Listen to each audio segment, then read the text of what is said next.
আলহামদুলিল্লাহ, আল্লাহ পাক রব্বুল আলামিন হাজারো কোটি শুকরিয়া। আল্লাহ রব্বুল আলামিন পৃথিবীতে মানুষকে সৃষ্টি করেছে। আল্লাহ পাকের এমনও বান্দা রয়েছে মূর্তিকে, যারা দেব দেবীকে আল্লাহ পাক রব্বুল আলামিনের থেকেও বেশি ভালোবাসে। আবার এমন কিছু মানুষ আছে, আল্লাহ পাক রব্বুল আলামিন বলেন, যাদের নিকটে আল্লাহর ভালোবাসা পৃথিবীর সব থেকে হলো বড় আল্লাহর ভালোবাসা। সে আল্লাহর ভালোবাসার দৃষ্টান্তটা হলো এমন, হযরত ওমর ফারুক রাদিয়াল্লাহু তাআলা আনহু হাদিস উনার থেকে বর্ণিত। উনি বলেন যে রাসূলুল্লাহ সাল্লাল্লাহু আলাইহি সাল্লাম প্রায় সময় আমাদেরকে একটি ঘটনা বলতেন। সেই ঘটনাটা হলো যে পাহাড়ের জাহেলি যুগতের পাহাড়ে এক মহিলা বকরি চড়াতেন। তার সাথে ছিল তার ছেলে। ওই বাচ্চাটা একদিন তাকে জিজ্ঞেস করছে, মা বলতো দেখি তোমাকে কে সৃষ্টি করেছে? এবার মা ছেলের জবে বলতেছে যে বাবা, আমাকে সৃষ্টি করেছে আল্লাহ। এবার ছেলে বলল, মা বলো তো আব্বাকে কে সৃষ্টি করেছে? এবার ছেলে বলল, মা বলল আল্লাহ। এবার ছেলে বলল, মা বলো তো এই পাহাড়কে কে সৃষ্টি করেছে? এবার মহিলা বলল যে আল্লাহ। এবার ছেলে বলল, বলো তো মা আমাকে কে সৃষ্টি করেছে? এবার মহিলা বলল আল্লাহ।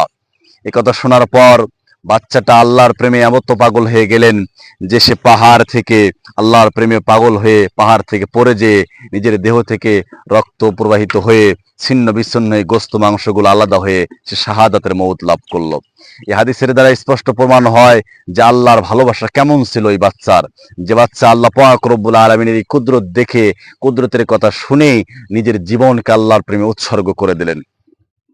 এজন্য তো আল্লাহ পাক রব্বুল আলামিন বলেছেন, হে বান্দা তুমি কি চিন্তা করো না আমি রব্বুল আলামিন তোমাকে কেমন করে সৃষ্টি করেছি?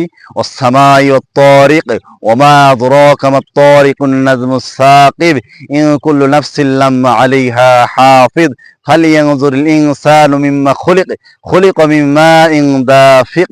আল্লাহ রব্বুল আলামিন বলেন, তুমি চিন্তা করো তোমাকে কি দ্বারা সৃষ্টি করা হয়েছে? তোমাকে সৃষ্টি করা হয়েছে জমাট বাঁধা রক্ত থেকে, এবং এমন রক্ত যে এর পূর্বে যেটা ছিল সে বীর্য, যেটা দ্রুত গতিতে বের হয়ে আসে। এই জিনিস দ্বারা তোমাকে সৃষ্টি করা হয়েছে।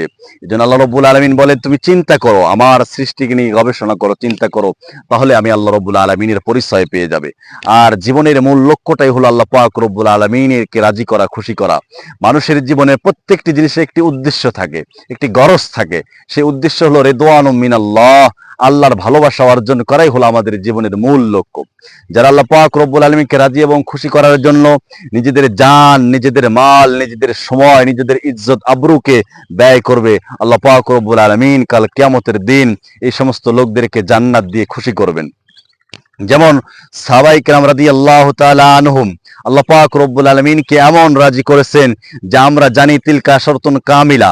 10 জন সাহাবী সম্পর্কে রাসূল আকরাম সাল্লাল্লাহু আলাইহি সাল্লাম দুনিয়াতে আল্লাহ রব্বুল আলামিন তাদেরকে জান্নাতের সুসংবাদ দিয়েছেন।